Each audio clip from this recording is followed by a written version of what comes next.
अरे लोकांच्या भीतीचा, त्यांचा भविष्याचा आणि त्यांच्या स्वातंत्र्याचा सौदेबाजी करणारा मी आहे दादा.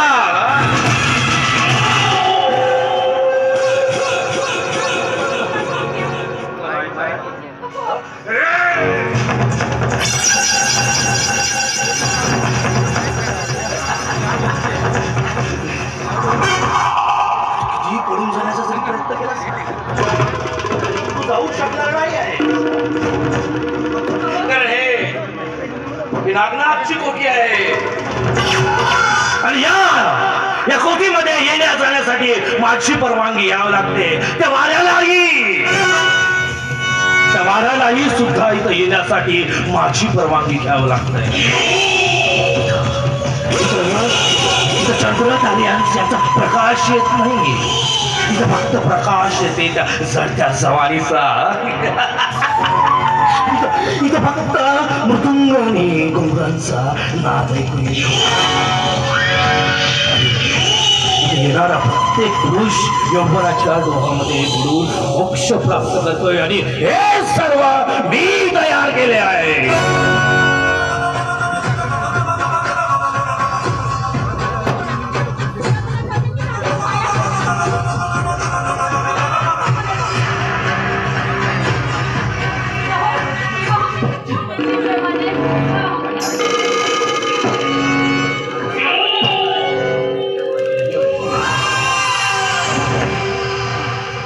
काढू नको, कारण या अश्रूंना या चमकणाऱ्या दिव्यांच्या प्रकाशामध्ये मी चमक म्हणून विकून टाकू शकतो.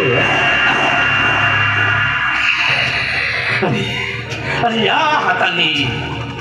हातांनी कितीतरी जीव असे पिंजऱ्यात टाकून ढकलून दिले, मला मोजता पण येत नाही.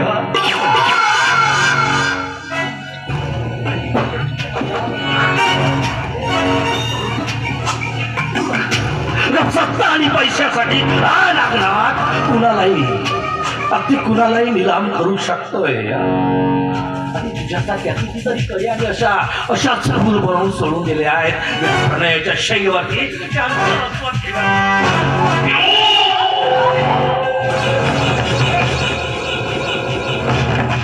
कसं राहायचं तुझं